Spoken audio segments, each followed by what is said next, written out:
FSN Radio. It's all about what's next. Go to financialsurvivalnetwork.com and sign up for your free weekly newsletter. You'll also get 3 free reports. The Financial Survival Network. It's all about what's next.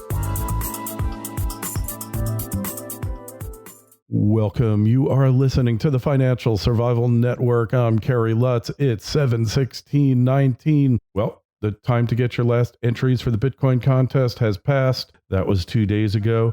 So the moment of truth is coming up on July 20th at midnight. We will figure out who won. And looks like the people around the mid 10,000 range probably have the best shot. Mine, 6,650, unless something major happens, just it's not going to happen. Hey, questions, comments, and to get the results of the contest, email me, kl@kerrylutz.com. It's just the beginning. We'll be doing another one real soon. I promise you that. Well, PC, political correctness, is it the bane of modern society? Is it really destructive and as bad as we think it might be? Well, Dr. John Huber is with us now, live from Austin, Texas. Dr. Huber, it's great to have you back. So political correctness. First, I guess we need to define what exactly is political correctness. Well, political correctness is basically watering down a reality that makes somebody else uncomfortable. And we do that to try to keep from doing what they call triggers now and setting people off. And I think what's happened is we as a society, I can't read everybody's mind. And, we used to teach people how to deal with things we don't like when people say them. We used to talk about sticks and stones may break my bones, but words will never hurt me. And we learn how to, okay, you're maybe ill-informed about a certain situation, so I'm not going to get upset about that. I may try to communicate with you and re-educate you or teach you a different perspective, but I'm not going to go get hurt and beat myself up over it or let you beat me up over it. And I think part of what's happened in our society is we haven't continued to teach our kids coping skills and realize that words are not the same as punching somebody or sticking a knife in somebody's back. And the other side to that is our education system has done a very poor job of teaching our kids to think for themselves. They have taught them just enough information for them to be good little employees, but not enough so that they learn to question what they're being taught. And I think that is a significant shift in the last 15 to 20 years. So it's kind of the antithesis of critical thinking, isn't it? Absolutely. You just kind of go along with everything, and if people don't agree with you, they must be evil, and you call them out on that, and then you can't prove a negative. So, if somebody calls me a misogynist, I can't prove I'm not. I can't prove I'm not a bigot. So there's no argument for me. It's like, okay, if that's what you want to think, I'm going to move on. I'm not going to sit there and waste my breath in that situation. And they essentially feel like they have won the argument when in fact all that's really happened is that I've just decided not to waste my time with them. Yeah. So this is a really difficult situation that we face here, isn't it? It's really destructive, and it's really kind of harmful to all of us, right? Absolutely. In fact, that's the premise that our country was founded on, is that everybody could speak their mind and we can come to some sort of agreement somewhere in the middle between our differing viewpoints, and we both get a little bit and we make a better world that way. And instead, what's happening, for example, is they don't like something, our president or any politician says. They don't have the data to support their position, so they immediately turn around and say, oh, you're racist, or you hate women, or some argument that is not related at all to the question at hand, but it shuts down the situation. They feel empowered. They feel like they've controlled you. And in fact, that's kind of what it is. It is a way to control other people when you don't have the data to support your position. Mm-hmm. And how do you wake somebody up to the fact that they're doing this? FSN Radio. It's all about what's next. Trilogy Metals is a world-class developer in Alaska's Ambler Mining District. The company already possesses 8 billion pounds of copper, 3 billion pounds of zinc, over 1 million gold-equivalent ounces, and now over 77 million pounds of cobalt. Trilogy's Arctic project boasts an after-tax net present value of $1.4 billion with a 33% IRR. Trilogy is led by an experienced management team with proven success in discovering and developing projects in Alaska. The company is well capitalized, has no debt, and possesses strong institutional support. Trilogy trades on the New York and Toronto exchanges under the ticker symbol TMQ. To learn more, go to trilogymetals.com. That's trilogymetals.com. The Financial Survival Network. It's all about what's next. Well, I think they know good and well that they don't have the data to have a thoughtful discussion about their point of view, or they know the data and they know that they're wrong, and so that's all they have. I think again, they feel empowered by it, and it is something that reinforces them to continue doing that and pull these statements and obfuscate and redirect away from the real question at hand. You know, we've seen it all this last few weeks as we're talking about just the census question. You know, we never had to go to the Supreme Court before to put "Are you a citizen?" on the census or to take it off. Barack Obama didn't go to the Supreme Court to take it off. So why should we have to go to it now? Because they're claiming our president is racist. Yet you look at all the awards he's gotten from the NAACP and inner city youth works throughout this country and things he's done to help disadvantaged and minority people in general, and women for that matter. I mean, the first skyscraper superintendent to be a female was hired by Donald Trump and built an amazing building there for him. So, you can't prove that he's not those other things, though. You can show all this other evidence, but in their mind, that's not proof. So they would rather obfuscate, redirect, make people think he's evil than to sit down and go to the table and look at the actual data that supports the fact that letting our borders be open brings in things like drug-resistant disease, and it brings in criminals. And look at the billions of dollars that leave this country every year from people working and taking jobs from our citizens. And it's just, the data is on his side, and they don't like that. And there may be other reasons why we maybe shouldn't have a wall, but the things he's citing, they can't argue with, so they have to go with he's a racist. Yeah. And it's unfortunate because that stops people from thinking for themselves.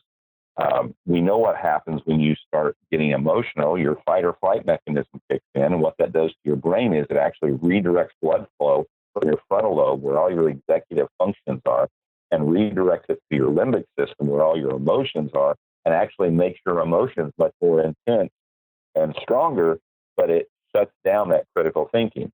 And that's why we train, and that's why emergency room doctors don't get all excited when they see horrendous wounds and stuff walking in, because if they got all excited, they would stop thinking rationally, and they wouldn't be able to save the lives that they do save. Hey, and you raise an interesting point. When you watch news on television, that exact same process you were describing takes over, where you switch from your rational, fact-based mind to your emotional mind, and then you're really kind of subject to manipulation, aren't you? Absolutely, and that's the whole motive of that modality is you manipulate people through their emotions. They don't think clearly, so they're not making good decisions, and you have now gotten the upper hand on those people. So, that's just the way it is. Yep, it really is. So solutions, you can't make somebody think rationally when they've switched sides of their brain, right? Effectively. Absolutely. And when you are trying to manipulate people, you learn these things very quickly. And, it's one of the things, the parties always talk about, take the high ground until they start throwing all these different epithets off to people and telling them that they're evil and things like that, or that they're racist for that matter. So it's very disturbing in general. And we sit back as a society, and I think the study is saying we're tired of that. We're sick of that. It is not healthy. And I think what we're seeing is that, our laws are kind of made up for less than 10% of our population. And, we have about 3.5% of our population that are actually physically detained, another 4 to 7% that are being monitored. And the other 90% of us are out there following and doing the right thing, the moral and just thing. And at the same time, those 10% are violating human rights. And so we have to limit our human rights because some people won't. And the whole idea is to chip away at that stone. It's a very devious way to get control and take away our civil rights a little bit at a time. And we can blame it on things like, oh, look at those evil, racist people over here. Look at the misogynist over here, instead of sitting there and actually looking at the data and being rational adults about the whole situation. All right. Well, I think you've summed it up quite well. So political correctness run amok. It kind of just has to run its course, where hopefully the person gets to cognitive dissonance. They realize that their view of reality isn't the view of actual reality, and not that we all have a view of actual reality, but we try to get as close as we can.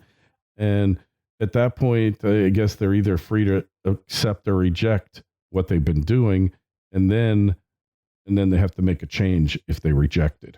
Absolutely. And it is very difficult at best to overcome that, because, again, you've flipped into your fight or flight mode and you're letting your emotional side control and run everything else. And, I think, again, 80% of us are fed up with it. 79% of the people under the age of 24 are upset about it. And I think what's happening is our younger generation is watching this happen. And I think that they're going to come around and save the day. Yeah. Well, let us hope that actually takes place. I'm always an optimist. I'm always an optimist. And I believe that people eventually will see the wrongness of their ways, their thoughts, and let's hope that it happens. Hey, you're in Austin. It just passed a law that says homeless people can pretty much camp out on any sidewalk that they please, and nothing can go wrong here. This is like another case of like this mass insanity taking place, isn't it? It is absolutely that. And what we're having now is the state of Texas Department of Transportation has just this past week said we are no longer going to clean up under the bridges now in the city because you give these people permission to be there. So now the city has this huge budget deficit because they're going to have to go and clean up all that stuff. And literally they have had to hire a huge task force of people who are going around and picking up after the homeless people. And so the plan of the mayor was he went and spent time in San Francisco and up in Portland to come back with ideas how to fix this. And his idea was we need to start putting out trash bags for the homeless people to throw away their own trash. Well, that's like Mayor London Breed from San Francisco. Her thing was we need to teach the homeless people to pick up after themselves, to clean up after themselves. And Absolutely. one would think that that's probably not going to be very effective. No, it's not going to be very effective. And, I know down by my office that there's now a big tent community under the highway there where I come over, and we used to have just 1 or 2 people in there. And it's kind of disheartening. This is a beautiful city, and we have lots of outdoor activities. And I know people who ride the bus, for example, to come to my office, who are now saying, that they don't want to come to my office anymore because of that. So it's bad news, I think. Well, maybe the state can override this. Is there any talk about the state getting involved in this and just passing a law that says you guys can't do this?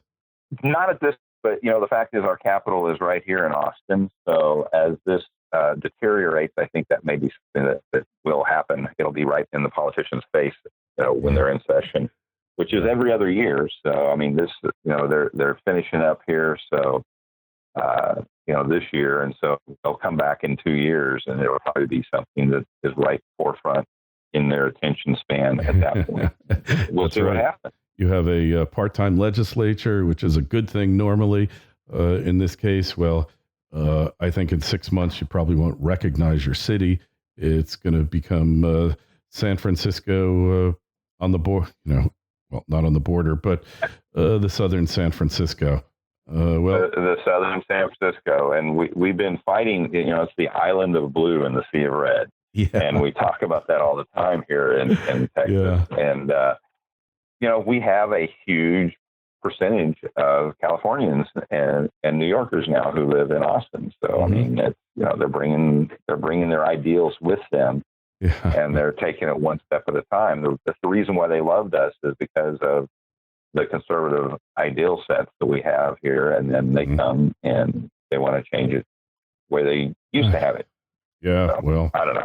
We can only hope that humanity, Americans, come to their collective senses shortly, because, this just isn't working. These systems are failing, and they won't admit that they're failing. It's only we had the right people, the right laws, the right taxes, everything, we'd be living in paradise. And the reality is that just is not the case. It doesn't work. Exactly. It fails every time it's tried.